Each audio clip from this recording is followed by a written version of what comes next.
என் உதிரத்தில் உள்ளத்தில் நாடியில் நரம்பில் நிலைத்துவிட்ட அன்னை தமிழுக்கும் தாய் மண்ணுக்கும் அடியேன் எனது முதற்கண் வணக்கம். மறுமலர்ச்சி பயணத்தின் இன்றைய மைல்கல்லாக நடந்து கொண்டிருக்கின்ற பட்டிமன்றத்தின் நடுவர் அருமை சகோதரர் அண்ணன் காரை செல்வராஜ் அவர்களே, இன்றைய இளைஞர்களின் கொண்டாட்ட மனநிலை அவசியமானதே என்று வாதிட வந்திருக்கின்ற சகோதரி ராணி செல்வின் அவர்களே, சகோதரர் லோகு குமரேசன் அவர்களே, அன்பு சகோதரர் விளாத்திகுளம் ராம்குமார் அவர்களே, இன்றைய இளைஞர்களின் மனநிலை அவசியமற்றதே என்று என் கருத்திற்கு வலு சேர்த்து வாதிட வந்திருக்கின்ற அன்பு சகோதரி சந்திரா ஜெகநாதன் அவர்களே, அண்ணன் விஜயகுமார் பாக்கியம் அவர்களே, மற்றும் நிகழ்விலே கலந்து கொண்டிருக்கின்ற அத்துணை மறுமலர்ச்சி வேங்கைகளே, உங்கள் அத்துணை பேருக்கும் அடியேன் எனது வணக்கங்கள். நடுவரை விட்டுட்டீங்க, நடுவரை சொல்ல விட்டுட்டீங்கன்னு நினைக்கிறேன். உங்களுக்கு மார்க்க குறைச்சிடுவேன். முதலையே நடுவரை சொல்லிட்டோம்னா சொல்லிட்டீங்களா? எனக்கு அன்மியூட் ஆயிடுச்சுன்னு நினைக்கிறேன். சரி சரி சொல்லுங்க. ராணி செல்வினக்காவும் லோகு குமரேசனும் ரொம்ப நல்லா பேசினாங்க. எந்த அளவுக்கு பேசினாங்கன்னா, நான் தான் வேற உலகத்துல இருக்கேன்னு சந்தேகப்படுற அளவுக்கு பொய்யெல்லாம் அப்படியே உண்மை மாதிரியே பேசுறாங்க. என்னமோ சொல்றாங்க, குழந்தைகளுடைய மனநிலையை காப்பாற்றுறதுக்காகத்தான் கொண்டாட்டங்கள் தேவைப்படுது, விழாக்கள் தேவைப்படுதுன்னு. அக்கா, நான் இப்பவும் சொல்றேன், விழாக்கள் தேவையா கொண்டாட்டங்கள் தேவையான்னு கேட்டிருந்தா நானும் உங்களுடைய அணியில இருந்து கொண்டாட்டங்கள் தேவைன்னு தான் நான் பேசியிருப்பேன், வாதாடி இருப்பேன். இப்ப பிரச்சனை அது கிடையாது, தலைப்பும் அது கிடையாது. இன்றைய இளைஞர்களுடைய கொண்டாட்ட மனநிலை அவசியமானதா அவசியமற்றதா? நடுவர் அவர்களே, இரவும் பகலும் இணைஞ்சதுதான் ஒரு நாள், பள்ளமும் மேடும் சேர்ந்ததுதான் நிலம், வெயிலும் குளிரும் சேர்ந்ததுதான் பருவகாலம். அத மாதிரி இன்பமும் துன்பமும் இணைந்ததுதான் மனுஷ வாழ்க்கை. அந்த மாதிரியான துன்ப காலங்கள்ல எதிர்பாராத ஒரு துன்பத்துல மாட்டிக்கிடும் பொழுது, மீளா துயரத்துல சிக்கிக்கிடும் பொழுது, அதுல இருந்து மீண்டு வந்து இயல்பு வாழ்க்கைக்கு திரும்புறதுக்கு நமக்கு கொண்டாட்டங்கள் தேவைதான். ஒரு தனி மனித துயரத்துல இருந்து விடுபடுறதுக்கு பண்டிகைகளை, தீபாவளி, பொங்கல், கிறிஸ்துமஸ் பண்டிகைகளை கொண்டாடலாம், இல்ல திருமண நாள், பிறந்த நாள், இந்த மாதிரியான விழாக்களை கொண்டாடலாம். பிரிஞ்சு போன உறவுகள் ஒன்று சேர்வதற்கு, நமக்குள்ள இருக்கிற சங்கடங்களை பேசி தீர்க்கிறதுக்கு ஊர் திருவிழா, குலதெய்வ திருவிழா, இந்த மாதிரியான விழாக்களை கொண்டாடலாம். அடிமைப்பட்ட சமுதாயம் அதிலிருந்து விடுதலை பெற்று வருவதற்கு கொள்கைகளை கொண்டாடலாம், அந்த கொள்கைகளை வழிநடத்துகிற தலைவர்களை கொண்டாடலாம். ஆனா இங்க என்ன பிரச்சனைனா, இன்றைய இளைஞர்களுக்கு எதை கொண்டாடுவது, யாரை கொண்டாடுவதுங்கிற அறிவு இல்லை. நான் சொல்றேன், கொஞ்சம் கடுமையான வார்த்தையாக இருந்தா மன்னிச்சுக்கோங்க, ஆனா யதார்த்தம் இதுதான, உண்மையை சொல்லித்தான் ஆகணும். எதை கொண்டாடணும், யாரை கொண்டாடணுங்கிற அறிவு கிடையாது, எப்படி கொண்டாடணுங்கிற தெளிவும் கிடையாது. அதுதான் இன்னைக்கு பிரச்சனையேவும். ஏதோ 47 பேர் செத்து போயிட்டாங்க, 46 பேர் ஏதோ ஒரு இடத்துல செத்து போயிட்டாங்க, ஏதோ ஒரு இடத்துல செத்து போயிட்டாங்க, ஒரு கூட்டம் செத்து போயிட்டு கடந்து போயிட முடியாது. லோகு குமரேசன், நான் ஒரு கேள்வி கேட்கிறேன். இன்னைக்கு என்னுடைய ஊருக்கு இது தேவை, இந்த மக்களுக்கு இது அடிப்படை தேவைன்னு போராட வரக்கூடிய இளைஞர்களின் எண்ணிக்கையை விட ஒவ்வொரு சினிமாவுடைய ரிலீஸ்லயும் நைட்டும் பகலும் காத்து கிடந்து கட் அவுட் அடிச்சு பாலாபிஷேகம் பண்றவங்களுடைய எண்ணிக்கை அதிகமா இல்லையா? இது தப்பு கிடையாதா? இந்த கொண்டாட்ட மனநிலையை எப்படி நம்ம ஏத்துக்கிட முடியும்?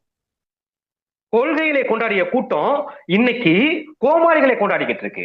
வருஷத்துக்குரியதா இல்லையா? அது மட்டும் இல்ல, தலைவர்களை கொண்டாடிய கூட்டம் இன்னைக்கு தருதலைகளை கொண்டாடிக்கிட்டு இருக்குது. இது வருஷத்துக்குரியதா இல்லையா? இந்த கொண்டாட்ட மனநிலையை தான் நாங்க தேவையில்லைன்னு சொல்லிக்கிட்டு இருக்கிறோம். பண்டிகையில கொண்டாடிட்டா எல்லாம் சரியா போகுமா? குழந்தைகளுடைய மனநிலை சீராயிடுமா? ராணி செல்வினுக்கா சொன்னாங்க, இந்த கூட்டு குடும்ப வாழ்க்கை சிதைஞ்சு போயிடுச்சு, அதனால தனிமையில குழந்தைகள் இருக்கிறாங்க, அதனால வந்துகிட்டு கொண்டாட்டங்கள் தேவை.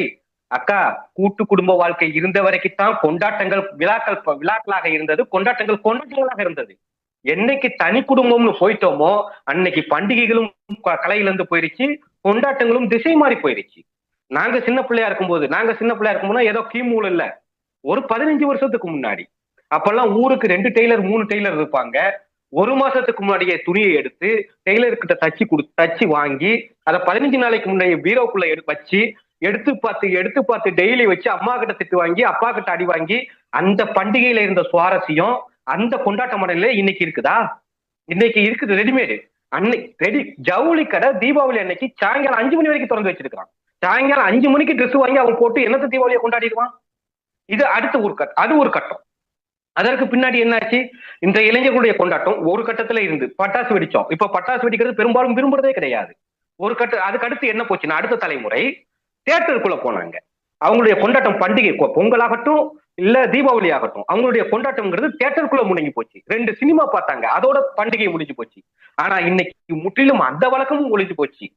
முழுக்க முழுக்க எந்த பண்டிகைனாலும் சரி, அது கல்யாணத்துல இருந்து காது குத்து வரைக்கும், தீபாவளியில இருந்து பொங்கல் வரைக்கும் முழுக்க முழுக்க முழுக்க முழுக்க குடி குடி குடி டாஸ்மாக்குள்ள முடுங்கி கிடக்குது. இதை மறுத்துருவீங்களா நீங்க? இன்றைக்கு இளைஞர்களுடைய பண்டிகை கொண்டாட்டம் எந்த கொண்டாட்டமாகட்டும் அது குடிக்குள்ளையும், மகளிருடைய கொண்டாட்டம்ங்கிறது செல்லுக்குள்ளையும் டிவி பெட்டிக்குள்ளையும் தான் இருக்குது. இதை மறுத்துருவீங்களா?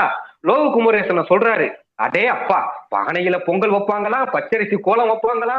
எந்த வீட்டுல இங்க பானையில கோலம், எல்லா வீட்லயும் குக்கர்ல தானுங்க பொங்கல் வச்சுக்கிட்டு இருக்காங்க. போடுற வழக்கு ஒழிஞ்சு போய் எத்தனை வருஷம் ஆகி போச்சு. நீங்க எந்த காலத்துல இருக்கிறீங்கன்னு எனக்கு தெரியல, உண்மைக்குமே புரியல. அது போக அந்த ராணி செல்வி அக்கா சொல்றாங்க, குழந்தைகள் பக்கத்து வீட்டுல இருக்கிறவங்களுக்கு எல்லாம் இனிப்புகள் கொடுப்பாங்களாமா. அதுதான் எங்க நடக்குதுன்னு எனக்கு தெரியல. இன்னைக்கு பேக்கரியில ஆர்டர் கொடுத்து வடையும் ஸ்வீட்டும் வாங்கிட்டு போய் பண்டிகை கொண்டாடிக்கிட்டு இருக்கிறாங்க. அந்த நிலைமைக்கு நம்ம வந்துட்டோம், அந்த காலகட்டத்துல இருந்துகிட்டு இருக்கிறோம்.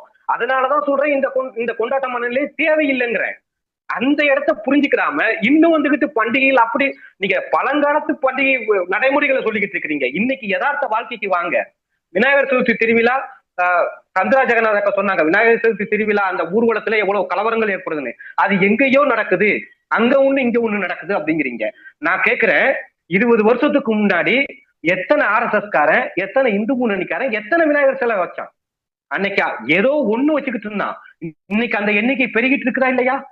இது தலைமுறை அடுத்த தலைமுறைக்கு அச்சுறுத்தலா இல்லையா? அதை விட ரொம்ப முக்கியமானது, கொண்டாட்டங்கள் அப்படிங்கிறது யாரையும் பாதிக்காம இருக்கணும். இன்றைய கொண்டாட்ட மனநிலை அடுத்தவர்களை பாதிக்கக்கூடியதா தான் இருக்குது. பெரும்பாலும் பாத்துக்கிட்டீங்கன்னா அடுத்தவர்களை பாதிக்கக்கூடிய இடத்துக்கு தான் போய் நிக்குது. அதன் விளைவுதான் இன்னைக்கு 41 செத்து போயிருக்கிறான். அங்க கூடி இருக்கிறாங்களே ஒருத்தருக்காச்சு 1.5 வயசு குழந்தை போயிருக்குதுங்க, தூக்கிட்டு போயிருக்கிறாங்களே, அந்த கொண்டாட்ட மனநிலை ஏத்துக்கிட முடியுமா? ஒரு கர்ப்பிணி பெண் போய் இருந்திருக்காங்களே, அந்த கொண்டாட்ட மனநிலை ஏத்துக்கிட முடியுமா? எதை கொண்டாடணும், யாரை கொண்டாடணும் கூட தெளிவு இல்லாத வரை, எப்படி கொண்டாடணும் கூட அறிவு இல்லாத வரை. வைரமுத்து ஒரு கவிதை எழுதியிருப்பாரு, நம்ம இந்திய தேர்தலை பத்தி ஒரு கவிதை எழுதியிருப்பாரு. வரிசையா சொல்லியிருப்பாரு, குடிகாரன் கையில கத்தி, குழந்தையின் கையில கத்தி, குடியாரன் கையில அருவா, எதுவுமே தெரியாத இந்திய வாக்காளன் கையில ஓட்டு.